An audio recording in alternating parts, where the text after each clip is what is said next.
Hey everyone, welcome back to the channel. Today, we're going deep cover, man. We're talking about the hidden world of aviation. We're diving into the flight secrets that airlines don't want you to know. This isn't some conspiracy theory stuff, alright? This is about the real deal, the nuts and bolts of what goes on at 35,000 feet that they don't put in the brochures. So buckle up, smash that like button, and get ready for an eye-opening journey that might just change the way you fly forever. Let's do this. Alright, let's talk about airplane food. It's a topic that has puzzled many travelers for years. We've all been there, right? Sitting in our cramped seats, waiting for the flight attendant to hand us that mysterious tray. You peel back the foil, that familiar smell hits you, and you're hoping for the best, but it's never amazing, is it? More often than not, it's a letdown. But have you ever wondered why? Why is it that airplane food rarely lives up to our expectations? Why does food taste different at 30,000 feet? It's a question worth exploring. Well, I did some digging. Turns out it's not just the airlines cutting corners, although let's be honest, that's probably part of it. There's more to the story. The real culprit here is science. Yes, science plays a significant role in this culinary conundrum. See, at high altitudes, the air pressure changes and so does the humidity. These factors have a direct impact on our senses. It's way drier up there, and that dryness actually messes with your taste buds. The lack of moisture in the air can make food taste bland. Think about it, when you're sick and your nose is all stuffed up, you can't taste your food as well, right? It's a similar effect. It's kind of the same deal up in the air. The dry cabin air dulls your taste buds, making it harder to enjoy your meal. Your taste buds are dulled, they can't perceive flavors as intensely. This is a major reason why airplane food often falls flat. And to make matters worse, our sense of smell, which plays a huge role in taste, also gets thrown off at altitude. The reduced air pressure affects our olfactory senses. So the airlines, they know this. They're well aware of the challenges they face in serving tasty meals at high altitudes. They've got scientists and flavor experts working on this stuff, trying to make food taste good in the sky. It's a complex task that requires a lot of expertise. That's why they often add way more salt and spices than usual, trying to compensate for those dulled taste buds. They have to enhance the flavors to make the food palatable. But let's be real, it's never quite the same, is it? Despite their best efforts, the food rarely matches the quality of a meal on the ground. I mean, I've had some decent airplane meals, but nothing to write home about. It's always a bit of a gamble. And don't even get me started on the coffee. It's often a far cry from what we're used to. So, next time you're on a flight, and that tray table comes down, just remember, it's not entirely the airline's fault. There are scientific reasons behind the lackluster taste. It's science messing with your senses. The environment at high altitudes is simply not conducive to enjoying a gourmet meal. But hey, at least now you know the truth, so cut the airline some slack and maybe pack a snack just in case. Let's talk about something we all need, especially on a long flight water. It's essential for staying hydrated and feeling good during your journey. You're up in the air conditioning is blasting, and you get dehydrated faster than you might think. The dry cabin air can really take a toll on your body. It's natural to reach for that little plastic cup of water they offer you. After all, staying hydrated is crucial, right? But hold on a second. Have you ever stopped to think about where that water is coming from? It's not as straightforward as you might assume. I mean, it's not like they have a tap up there connected to the city's water supply, right? So, where does it come from? They're filling those tanks somewhere, and it might not be where you want it to be. The water tanks on planes are filled at various airports, and the quality can vary. The truth is, those airplane water tanks, they don't get cleaned as often as you might think. In fact, the cleaning schedule can be quite infrequent. And when I say not often, I mean like really not often. We're talking months, sometimes even years between cleanings. We're talking months, sometimes even years between cleanings. During that time, all sorts of things can accumulate in those tanks. And in that time, all sorts of stuff can grow in there. Bacteria, algae, you name it, it's not a pretty picture. Bacteria, algae, you name it. These microorganisms can thrive in the stagnant water, making it less than ideal for consumption. There have been studies, actual scientific studies that have found some pretty nasty stuff in airplane water. E. coli, anyone? It's a serious concern, not exactly what you want to be drinking, right? The thought of consuming contaminated water is enough to make anyone uneasy. And look, I'm not saying every airline is out there serving contaminated water, but the risk is real. So what's the solution? How can you protect yourself? Well, it's simple.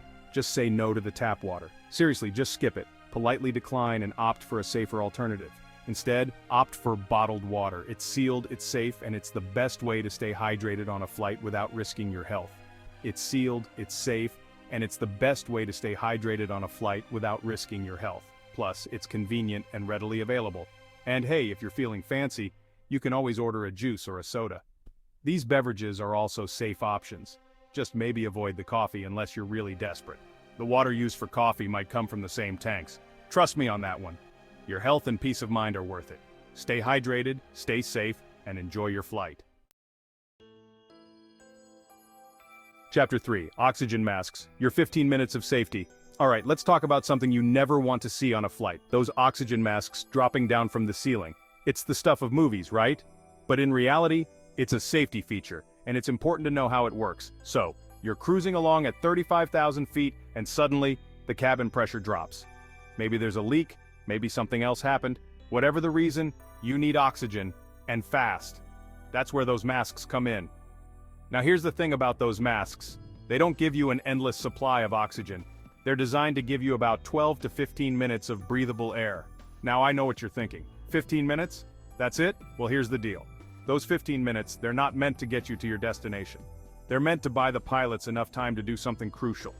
Descend to a lower altitude. You see, at lower altitudes, around 10,000 feet, you can breathe normally again.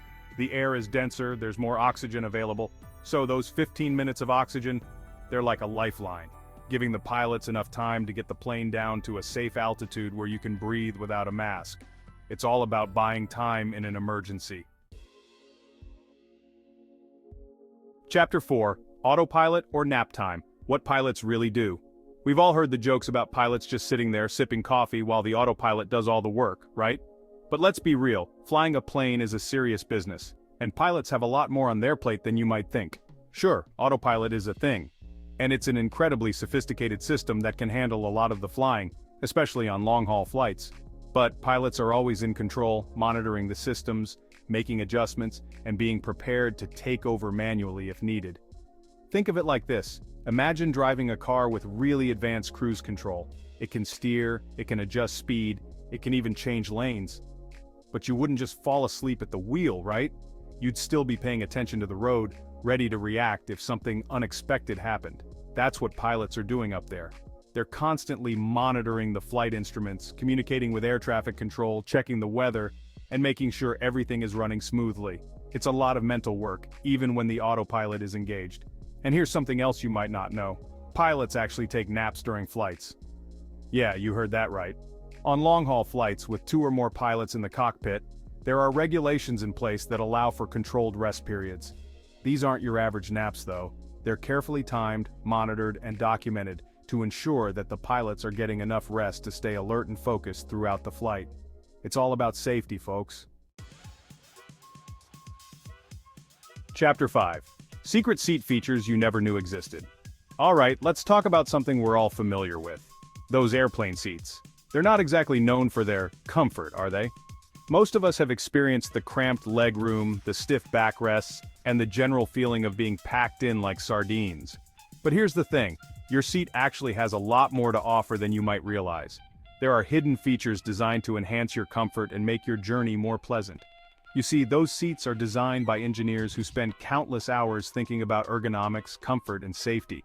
They meticulously plan every detail to ensure that even the smallest adjustments can make a big difference.